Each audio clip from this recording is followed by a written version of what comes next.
ವೀಕ್ಷಕರೇ, ದಸರಾ ಶುರು ಆಗೋದು ಅಕ್ಟೋಬರ್ನಲ್ಲಿ. ಅದಕ್ಕೆ ತಯಾರಿ ಶುರು ಆಗೋದು 3 ತಿಂಗಳ ಮುಂಚೆನೆ ಶುರು ಆಗುತ್ತೆ. ಆದ್ರೆ ಈ ಸತಿ ಅದ್ರ ಜೊತೆಗೆ ಒಂದು ವಿವಾದ ಕೂಡ ಶುರು ಆಗಿದೆ.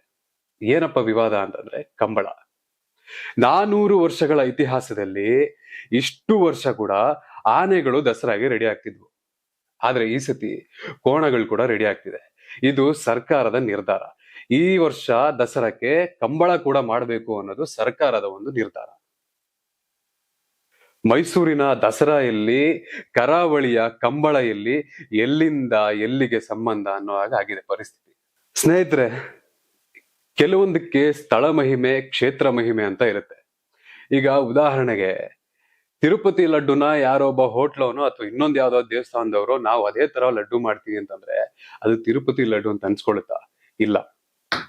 ನಾವು ತಿರುಪತಿಗೆ ಹೋಗಿ ಆ ಕ್ಯೂ ಅಲ್ಲಿ ನಿಂತು ಆ ದೇವ್ರ ದರ್ಶನ ಪಡೆದು ಅಲ್ಲಿ ಸಿಗೋ ಲಡ್ಡುನ ತಿಂದ್ರೆ ಅದಕ್ಕೆ ಅಲ್ಲಿ ಸಿಗುವಂತ ಒಂದು ತೃಪ್ತಿ ಬೇರೆ, ಮನ್ಸಿಗೆ ಆಗೋ ಸಮಾಧಾನ ಬೇರೆ. ಹಾಗೆ ಕಂಬಳ ಕರಾವಳಿಯಲ್ಲೇ ಇರ್ಲಿ, ಮೈಸೂರಿಗೆ ಯಾಕೆ ಅಲ್ವಾ? ಈಗ IPL ಫೈನಲ್ಸ್ ನಡೀತಿರುತ್ತೆ, ಅದ್ರ ಜೊತೆಗೆ ಫುಟ್ಬಾಲ್ ಫೈನಲ್ ಕೂಡ ಒಂದೇ ಪಕ್ಕದ ಸ್ಟೇಡಿಯಂ ಅಲ್ಲಿ ನಡೆದ್ರೆ ಪ್ರಯೋಜನ ಯಾರಿಗೆ ವೀಕ್ಷಕರೇ? ಅಲ್ವಾ? ಹಾಗಾಗಿದೆ ಇದು ಪರಿಸ್ಥಿತಿ. ಕಂಬಳ ಒಂದು ಸಣ್ಣ ಈವೆಂಟ್ ಅಲ್ಲ, ಕುಸ್ತಿ ತರನೋ ಅಥವಾ ಮಲ್ಲ ಕಂಬದ ತರನೋ ಒಂದು ಸೀಮಿತ ಪ್ರದೇಶದಲ್ಲಿ ನಡೆಯುವಂತ ಒಂದು ಈವೆಂಟ್ ಅಲ್ಲ. ಕಂಬಳಕ್ಕೆ ಒಂದು ದೊಡ್ಡ ಜಾಗ ಬೇಕು. ಕಂಬಳಕ್ಕೆ ಸಿಕ್ಕಾಪಟ್ಟೆ ಜನ ಸೇರ್ತಾರೆ. ಮೈಸೂರು ದಸರಾಕ್ಕೆ ಎಷ್ಟು ಜನ ಸೇರ್ತಾರೆ ಯಾರಿಗ್ ಗೊತ್ತಿಲ್ಲ ಹೇಳಿ. ಪೊಲೀಸ್ ಫೋರ್ಸಸ್ ಬೇಕು ಅದಕ್ಕೆ.